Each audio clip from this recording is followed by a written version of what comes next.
Broers en susters, ons het 'n paar maande gelede begin aandag gee aan 'n paar aspekte van wie God is. Baie belangrik, so belangrik, van kardinale belang. Ons hele verhouding met die Here skakel so intiem en direk en onlosmaakbaar in by wie God is as persoon, wat hy doen, wat sy wil is vir ons op hierdie aarde. Dit rig 'n mens se lewens. Dit bepaal wat ons van die Here verwag en nie verwag nie. Dis so belangrik. En vanoggend ons het dan gekyk by wyse van twee eredienste. Eerste het ons gesien dat die Here is in opperwese. Met ander woorde, hy is bo alle persone, alle instansies, alle regerings. En hy's tweedens as deel van sy opperwese is hy soewerein. Met ander woorde, God het mag bo alles op hierdie aarde. Maak nie saak of dit 'n persoon, 'n instansie of 'n regering het nie.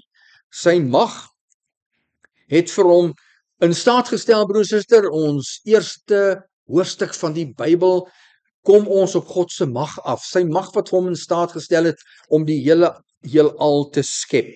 Maar baie belangrik, die Here se mag is altyd in diens van sy wil.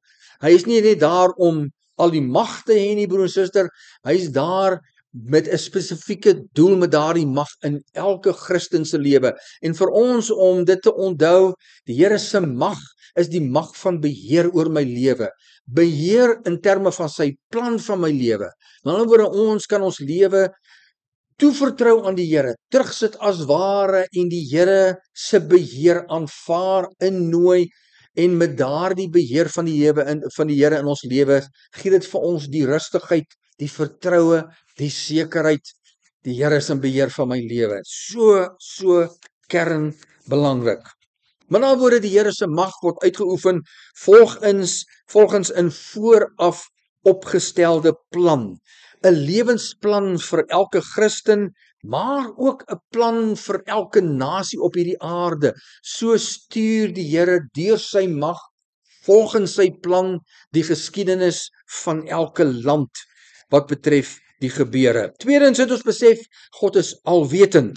Hy weet alles wat betref die hede, die verlede en alles wat in die toekoms gaan gebeur, want die toekoms is eenvoudig sy plan, wat hy dan dag vir dag, oomblik vir oomblik van stapel stuur, gebeure stuur, sodat dinge gebeur volgens sy plan. Dit beteken dan dat God ken alle gedagtes, alle bedoelings en alle motiverings van alle mense. Hy weet alles van alle mense af, of dit nou 'n Christen is of nie. Ons herhaal, die Here se alwetendheid, net soos sy oppermag, word ingespan of is in diens van sy wil op aarde. Die Here is nie net magtig om magtig te wees, alwetend om alwetend te wees nie. Hy het dit nodig om sy hele skepping te beheer en te stuur. Met ander woorde, God het nie passief alles geskep en nou los hy alles nie. Die Here het alles geskep en hy is baie intensief agter die skerms besig, dwars deur die wêreld, in elke Christen se lewe, in elke regering, om gebeure te stuur volgens sy plan. Daarom is daar 'n Openbaring boek, waarin ons die einde van die aarde kan gaan oplees. Wat gaan gebeur? Net die Here die mag om dit daarna toe te stuur. Net die Here die mag om te weet, hoe gaan mense daar uitsien wanneer ons uitkom by die laaste paar jaar van die mensdom op aarde? 'n Verskriklike, belangrike boek om te lees. Dis 'n legkaartboek met 'n klomp stukkies puzzle, wat so hier en daar is 'n paar wat jy by mekaar kan uitbring. So dis wat ons mee wegkom uit daai boek uit. Verskriklike moeilike boek om te verstaan, want dit gaan oor die toekoms. Maar dit gee vir ons prentjies. Hoofstuk 1, die prentjie van wie God is. Ek kom terug daarna. En dan kom ons op die verskillende oordeele wat kom. Baie belangrik. Ons kan nie alles verstaan nie, maar die Here sê, dis die enigste Bybelboek wat 'n Christen lees, wat gepaard gaan met 'n seëning. Die enigste een. Baie belangrik. Ek dwaal 'n bietjie af. Die Here se alwetendheid gaan daaroor dat hy dit moet weet, alles moet weet, sodat hy sy plan met enkelinge en regerings kan uitoefen. Volgende dan gaan ons afsluit hierdie reeks met 'n paar ander aspekte van wie God is. Eerstens sy drie-eenheid. Ek het al baie daaroor gepraat, maar ten wille van diegene wat dit nog nie gehoor het nie, dis vreeslik belangrik. Ek het ook op die kweekskool was, het ek agtergekom dat daar volwasse mense is wat nie God se drie-eenheid verstaan nie. Ek was eintlik geskok. Ek het al in ag geneem dat daardie volwassenes is almal deel van 'n weeklikse Bybelstudie kring. Het ek agterkom mense verstaan God se drie-eenigheid soos ons. Verskillende, ons praat van rolle. Jy is jou gesin se ma vir jou kinders. Jy is jou man se vrou. En miskien as jy ook werk jy iewers, dan jy 'n derde rol. Jy's 'n werker iewers. Een persoon, 3 rolle. Dieselfde met die man. En so beskou of glo of sien baie mense die Here se drie-eenigheid. Een persoon, 3 rolle. God, dan sy Vader, dan sy Seun, dan sy Heilige Gees. Nee my broers, die Bybel gee vir ons baie duidelik die boodskap. Jy kan nie, onder andere byvoorbeeld, jy kan nie, interessant is onthou, jy kan nie die woord drie-eenheid of drie-eenigheid bestaan nie in die Bybel nie. Ons leer dit omdat die Bybel vir ons vertel, God is 3 persone, en ons lei dus af, omdat hy 3 persone is hy drie-enig. Die Bybel leer vir ons God se drie-eenigheid, met ander woorde, sonder dat die Bybel sê God is drie-enig. Ek het dit verduidelik. So, die beste voorbeeld wat ek graag gebruik van God se drie-eenigheid is die verhaal in die Nuwe Testament. Jesus is in Israel, dis die begin reg van sy min of meer 3,5 jaar se bediening. Met ander woorde die tydperk wat ons van lees in die Bybel. Die tydperk toe hy gepreek het en wonderwerke gedoen het. Hy gaan na die Jordaanrivier toe om gedoop te word deur die Johannes die Doper. Hy gaan in die rivier in. Hy en Johannes het eers 'n paar woorde. Johannes sê, "O, wag so 'n bietjie, ek moet eerder deur jou gedoop word." En Jesus sê, "Laat dit so wees volgens God die Vader se wil." Hy gaan en hy doop hom onder die water en Jesus kom uit en dan lees ons die Heilige Gees het op hom gekom in die vorm van 'n duif. Die Heilige Gees lyk nie soos 'n duif nie, net vir daardie oomblik vir Jesus se onthaalwe om te sien dat dit dadelik gewees, hier kom die Heilige Gees. Met ander woorde, hier kom God se krag. Hy kon nie 'n enkele wonderwerk doen op sy eie nie, my broer en suster. En dan lees ons terselfdertyd 'n stem uit die hemel. Dit is my geliefde seun in wie ek in welbehae het. Daar sien ons die drie-eenheid op in een oomblik in tyd in aksie. Die Vader, die Heilige Gees en Jesus as die Seun van God. Die tweede aspek van hierdie ander aspekte van Jesus se karakter of persoon wie hy is, my broer en suster, wil ek net stil staan by sekere verdraaiinge. Daar is mense wat dit verkondig op Facebook en die sosiale media en ek wil stil staan by net 'n paar van hulle. Die eerste een is dat God het gesondig. Hy is nie sondeloos nie. Kom ons kyk na 1 Samuel 5 vers 11. En die woord van God het tot Samuel gekom en gesê: "Ek het berou gekry dat ek Saul koning gemaak het, want hy het van my afvallig geword en my woorde nie uitgevoer nie." Eksodus 20 vers 4 en 5.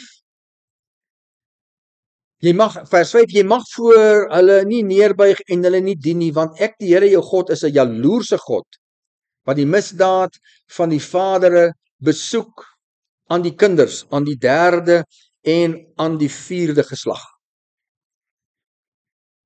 Op grond van hierdie verse voer mense dan soos volg aan, en dis die argument.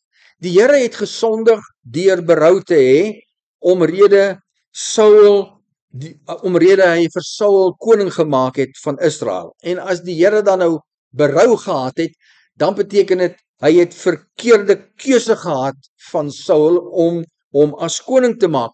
En daardie verkeerde keuse, kan 'n mens sê, is sondig. Dis mos nie reg nie.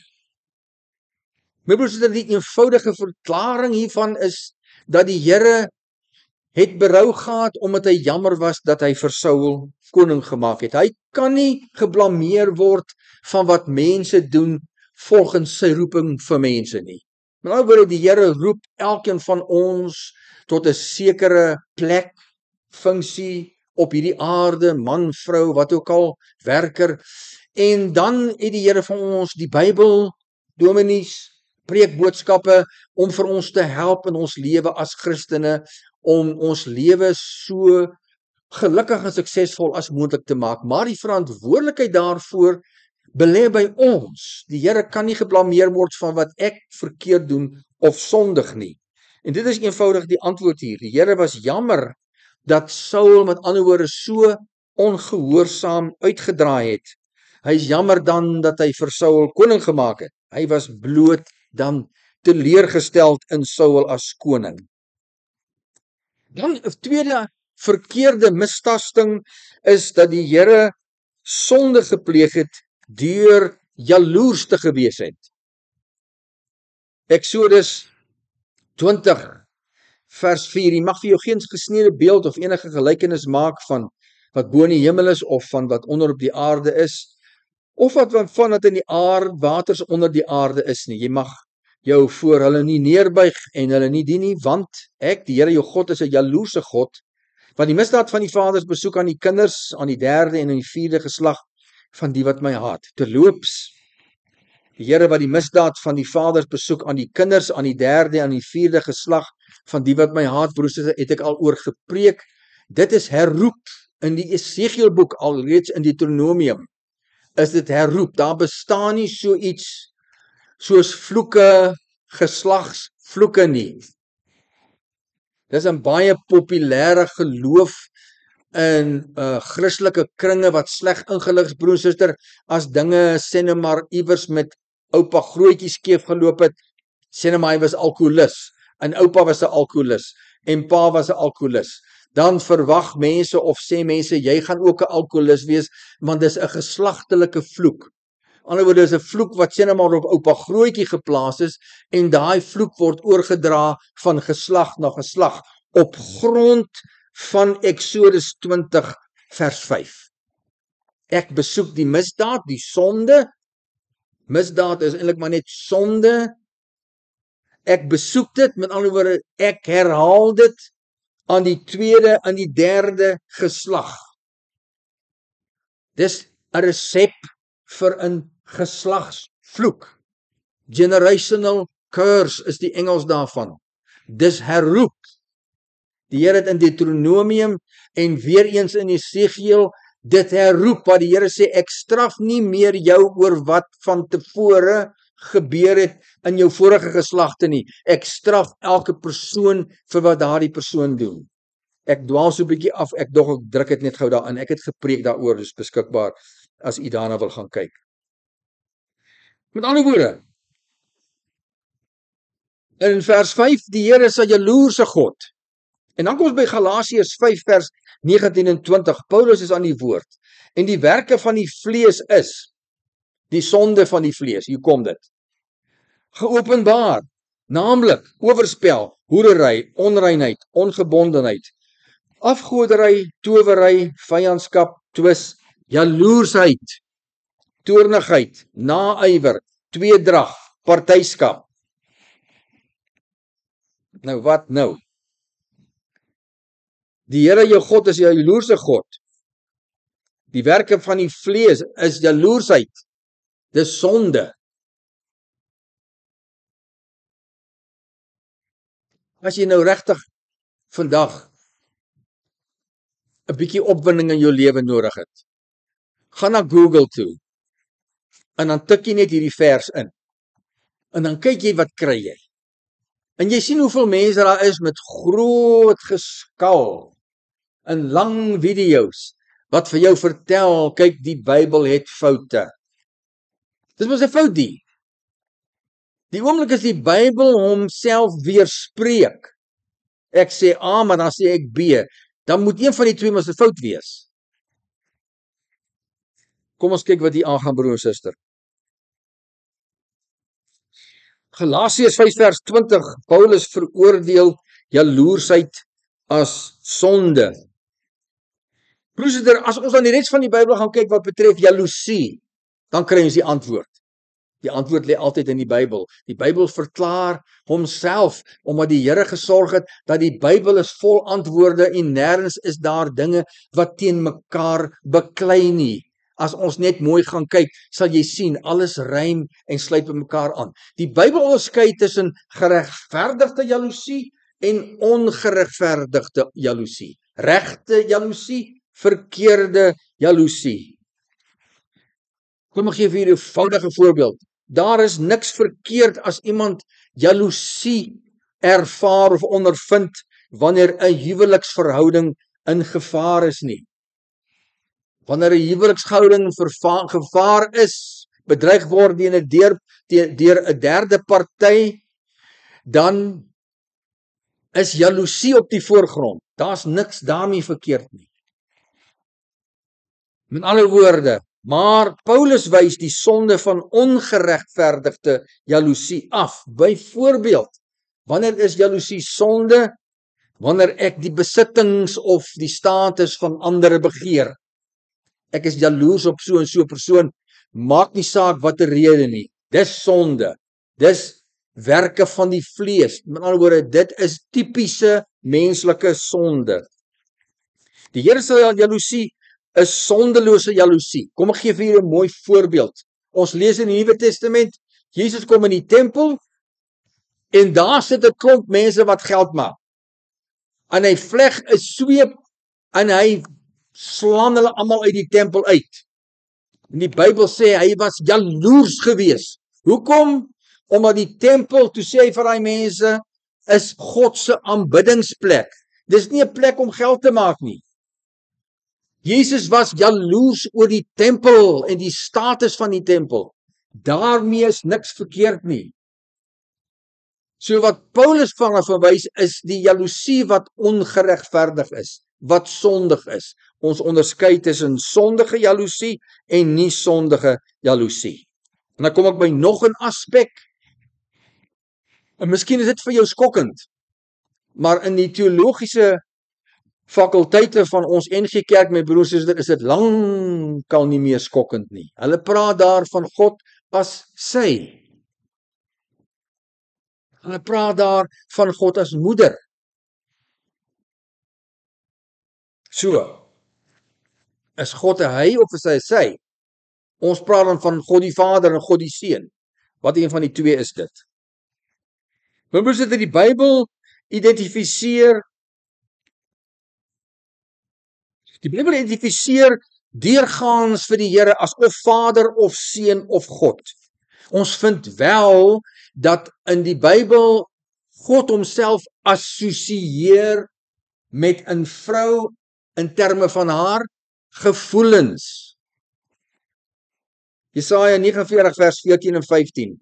Maar Sion sê, Sion is die inwoners van Jerusalem. Maar Sion sê, die Here het my verlaat en die Here het my vergeet. Uitroepteken. Kan 'n vrou haar suigeling vergeet? Dat sy haar nie ontferm oor die seun van haar skoot nie. Of skoon hulle sou vergeet, nogtans sal ek jou nie vergeet nie. Kom ons lees weer vers 15. Kan 'n vrou haar suigeling vergeet? Dat sy haar nie ontferm oor die seun van haar skoot nie. Of skoon hulle sou vergeet, nogtans sal ek jou nie vergeet nie. Met ander woorde, die Here wil hier in hierdie twee verse eenvoudig die volgende sê. Hy voel oor Israel soos 'n vrou voel oor haar kind. Dis al. En daar's baie ander verse, u kan maar gaan lees, waar die Here 'n vrou en haar gevoelens gebruik om te sê en te verduidelik hoe die Here voel. Nou kom ons parkeer nie die bus hier. Onthou net dit. God het vrou en man geskape. En vir elkeen van hulle het hy 'n baie unieke karakter gegee. Ons noem dit vroulikheid en ons noem dit manlikheid. Dis twee verskillende identiteite. Ek het al gepreek hieroor. God se ontwerp. En wat 'n vrou baie kort uniek maak, is haar baie ryk emosionele lewe. Ons het nie idees as mans hoe diep vrouens emosioneel kan voel nie. Ons kan nie daar uitkom nie. Ons het nie die kapasiteit en die vermoë nie.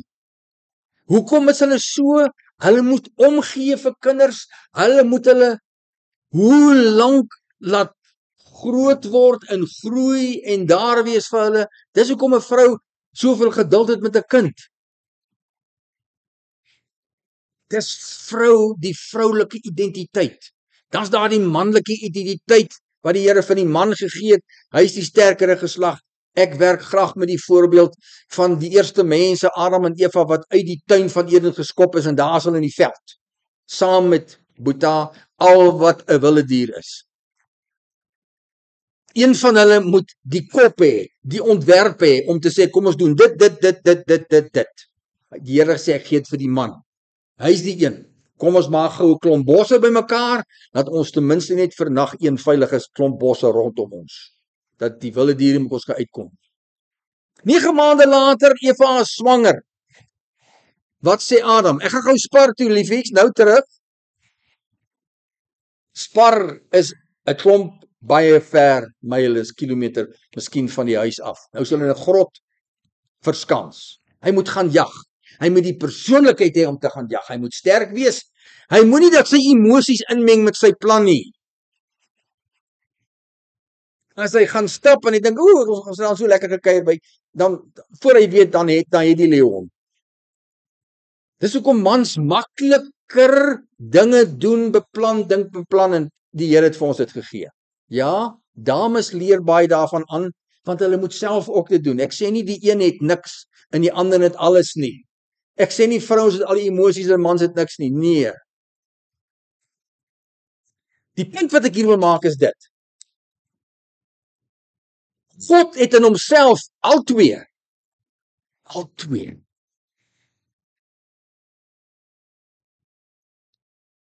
En dis die geheim van 'n gelukkige huwelik. Dat ek net vir jou een geheimpie gee. Ek wens ek het 2 ronde albasters gehad, maar jy kan jou voorstel. 2 ronde albasters. As jy dit mekaar druk, hulle raakpunt is bitter klein. Dis 2. En dis wat 'n huwelik is. 2 ronde entiteite wat mekaar kom en wat doen hulle? Hulle skuur. Hulle skuur vir jare skuur hulle. Hoekom? Elkeen moet goed verloor. Ek moet my een wees verloor. Ek moet my ou identiteit van single, enkel wees verloor. Ek moet dit wat ek wil doen, wat bots met die belange van die gesin, moet ek verloor. En so skuur hulle. En wanneer word hulle absoluut gelukkig? Wanneer elkeen presies die helfte verloor het, dan is hulle een. Dan vat jy die helfte en die ander helfte en sit by mekaar. En hulle is perfekte een. En waar kry jy hulle dan? Ek het al gekry. So skaars soos hoendetande in 'n ouer huis. Dis die lekkerste kuier. Ek wil nie loop nie. Ek wil sommer daar slaap vanaand dat ek môre oggend staan met julle kan opstaan. Dis die lekkerste kuier om 2 mense te hoor wat al daai jare gevat het om absoluut een te word. Hulle ken mekaar absoluut. Hulle weet, hulle is soos 'n eenheid, soos 'n absolute simfonie wat alle klanke saam doen tot beswil van hulle geluk en sukses. Dis 'n absolute, dis die mooiste ding op hierdie aarde. Afgesien van die Here se liefde en alles wat hy vir ons doen, is dit die mooiste ding wat ek in my lewe nog gesien het. En is so skaars. Hoekom? Hulle wil nie skuur nie, hulle wil bots. Ek wil hê en jy wil hê en ek wil hê en jy wil hê. Die punt wat ek wil maak, broer, suster, kom terug na toe. God het al 2 binne in hom. Daarom kan hy ten volle identifiseer met elke vrou en sê ek weet hoe jy voel, want ek is nes jy. En dieselfde met 'n man. Ek weet presies hoe jy weet, hoe jy is en wat jy voel en waar jy gaan. Wat 'n fantastiese realiteit. My God ken my, maak asof ek 'n man en vrou is nie, hy ken my man en hy ken my vrou nes hy my ken. Sy Kom ons lees Jesaja van 49 vers 14 en 15. Maar Sion sê Israel se Jerusalem se inwoners, Here het my verlaat en Here het my vergeet. Kan 'n vrou haar suigeling vergeet dat sy hom nie erfarm nie, of skoon hulle so vergeet nog, dan sal ek nie vergeet nie. Broers en ander woorde, daar kan ons net God wat vir ons dit op die hart lê, dat hy weet presies en hy voel nes 'n vrou oor haar kind. Nes 'n vrou oor haar kind voel, net so voel hy oor Israel. Daarom kan die vrouens wat hom hoor, kan baie beter met Jesus identifiseer, want hy praat net soos 'n vrou voel. En die man kan baie beter agterkom hoe die Here voel deur vir sy vrou te vra. Vertel vir my presies, hoe voel jy oor jou kind? Dan gaan ek presies weet hoe die Here voel oor ons as Israel. Dit beteken allermins, broer en suster, en ek haas myself, dat God nou vroulik geword het. Die Here is tog nie nou 'n vrou omdat hy soos 'n vrou voel nie. Omdat hy kan identifiseer met 'n vrou en hoe sy voel nie. Met ander woorde, die Bybel kan nie uit twee monde praat nie, my broer en suster. Die Bybel kan nie in konflik wees tussen twee of meer gedeeltes in die Bybel nie. Ten slotte, Openbaring 1 vers 10 tot 14. Ek was in die gees, Johannes, die disipel, in die gees op die dag van die Here, en ek het agter my 'n groot stem gehoor soos van 'n basuin. Hy is in 'n visioen en hy sien, hy is bewusteloos en hy sien wat die Here hom laat sien. Met ander woorde, ons kry hier die direkte insaag hoe God lyk in die hemel op hierdie oomblik en die dag wanneer ons hom weer sal sien in die hemel. Presies dieselfde. Ek sê altyd vir die kategete as hulle by my uitkom, dis 'n pragtige en 'n absolute foto van Jesus. Gaan lees dit gerus. Dis net 'n paar verse. Ek lees. Wat sê, ek is die Alfa en die Omega. Ek het agter my 'n groot stem gehoor soos van 'n basuin wat sê, ek is die Alfa en die Omega. Jesus praat hier. Die eerste en die laaste. En skryf wat jy sien in 'n boek en stuur dit na die 7 gemeentes wat in Asië is. Asië is destyds vandag Turkye. Na Efese en Smyrna en Pergamus en Thyatira en Sardes en Philadelphia en Laodicea. Toe draai ek my om in die visioen om te sien watter stem met my gepraat het. En toe ek my omgedraai het, sien ek 7 goue kandelaars. En tussen die 7 kandelaars een soos die seun van die mens. Nie die dogter van die mens nie, die seun van die mens. Met 'n kleed aan wat op tot die voete hang. Voete. En gegord om die bors. Bors.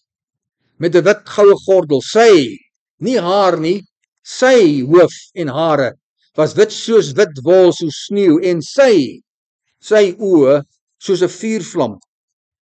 'n pragtige foto beskrywing van Jesus, broer en suster, met die kenmerke van 'n mens. Kop, bors, arms, heupe, voete, lendene, 'n beskrywing van bo tot onder. Wat aansluit by Genesis 1 vers 27. So belangrik. Genesis 1 is 'n sleutelhoofstuk in die hele Bybel. Daar lees ons, God het mense gemaak na sy beeld. En dan word dit herhaal. Die enigste ding wat herhaal word in daardie hoofstuk. Na sy beeld het God die mens geskape. En jy sal nie tekort kry aan mense wat sê, dis nou antromorfies. Met ander woorde, die Here gebruik maar 'n mens om vir ons te sê, hy kan met ons assosieer, of moenie bang wees vir hom nie, ons kan 'n verhouding. Nee, dis letterlik. Ons lyk soos God met 'n kop. Hoekom?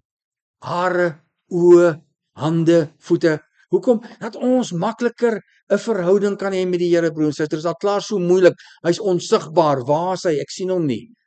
Daarom kan ons sien hoe God in sy almag lyk, en dit is makliker vir my om daardeur 'n verhouding met die Here te hê. Die seun van die mens, sy hoof en hare, nie dogter of haar hare en hoof nie. My broer en suster, dit is vir ons die antwoord en die absolute bewys. Daar is nie so sprake daarvan dat God enige vroulike identiteit het in die Bybel. Amen. Hemelse Vader, Here, baie dankie dat ons onsself kan rig, antwoorde kry, maar ook verantwoord.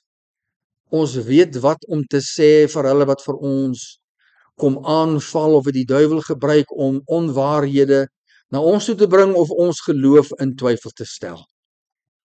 Daarom het U die Bybel vir ons gegee en gesê ons moet dit lees.